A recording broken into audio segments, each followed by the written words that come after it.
Hola, bienvenidos aquí a un tema de circulación pulmonar dado por el grupo 6 de Fisiología de la Universidad Pontificia Bolivariana. Bueno, nosotros queremos dar como una pequeña introducción de qué es la circulación pulmonar. La circulación pulmonar es el circuito vascular que va conectar el ventrículo derecho con la aurícula izquierda, cuyo objetivo principal pues sería el intercambio gaseoso.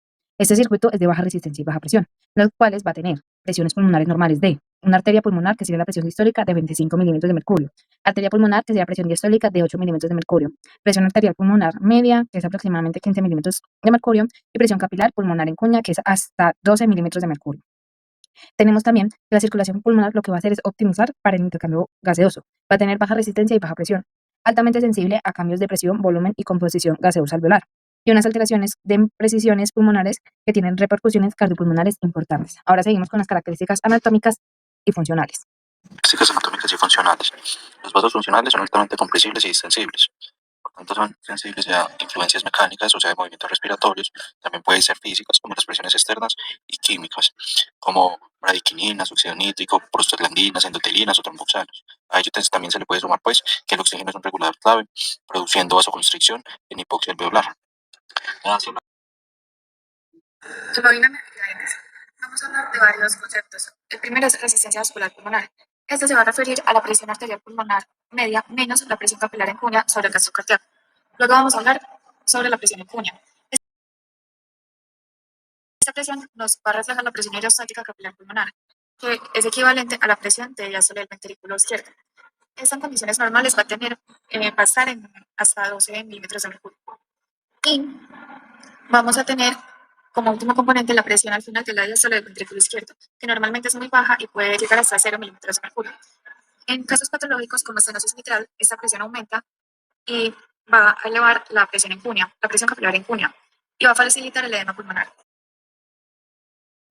En las zonas de West, la zona 1, ubicada en la parte superior del pulmón, la presión dentro del alvéolo es mayor que la presión de los vasos capilares que lo rodean. Esto los comprime impidiendo que la sangre circule adecuadamente.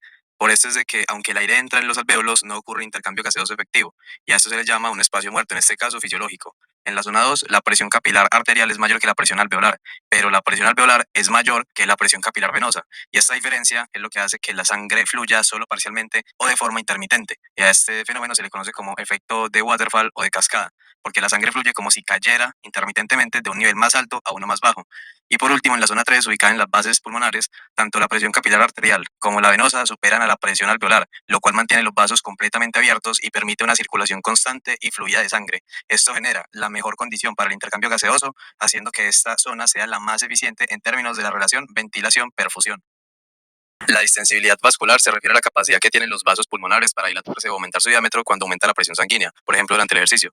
Este aumento del diámetro de los vasos reduce significativamente la resistencia vascular pulmonar, facilitando que la sangre circule con mayor facilidad. Por otro lado, el reclutamiento vascular consiste en la apertura de los vasos pulmonares que normalmente permanecen cerrados o parcialmente colapsados cuando se incrementa la demanda sanguínea. Por ejemplo, en un esfuerzo físico intenso, estos vasos se abren para permitir el paso de más sangre. Esto incrementa la superficie total disponible para la circulación, disminuye aún más la resistencia vascular pulmonar y mejora notablemente la perfusión y el intercambio gaseoso.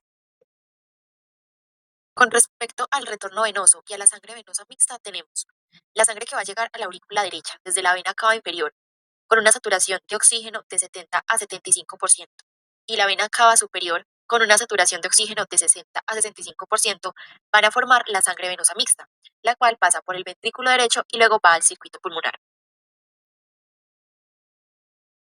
Con respecto al intercambio gaseoso y a la relación ventilación-perfusión, tenemos, primero, la relación ventilación-perfusión determina la eficiencia del intercambio gaseoso.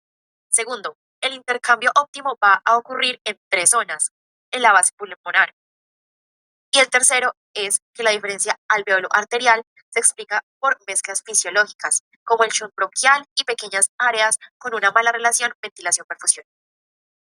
En la regulación del tono vascular pulmonar tenemos dos principales, la vasodilatación y la vasoconstricción. En los vasodilatadores principales está el óxido nítrico y la prostaglandina. Y en los vasoconstrictores principales está la hipoxia alveolar, que es una vasoconstricción pulmonar hipóxica, que es una presión arterial de O2 baja, entre 30 y 50 milímetros de mercurio. Están las endotelinas y los tromboxanos. El impacto de los volúmenes pulmonares externos se divide en dos, una hiperinsuflación alveolar y un bajo volumen pulmonar. En la hiperinsuflación alveolar aumenta resistencia vascular por compresión de vasos alveolares y bajo el volumen pulmonar aumenta resistencia vascular por compresión de vasos extraalveolares.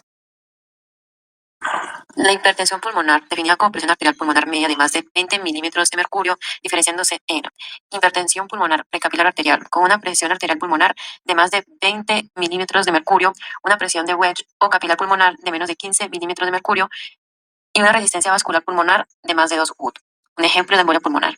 Está la hipertensión pulmonar postcapilar o venosa con una presión arterial pulmonar mayor de 20 milímetros de mercurio, una presión de wedge de más de 15 milímetros de mercurio y una resistencia vascular pulmonar de menos 2 UD. Un ejemplo es la estenosis mitral e insuficiencia ventricular izquierda.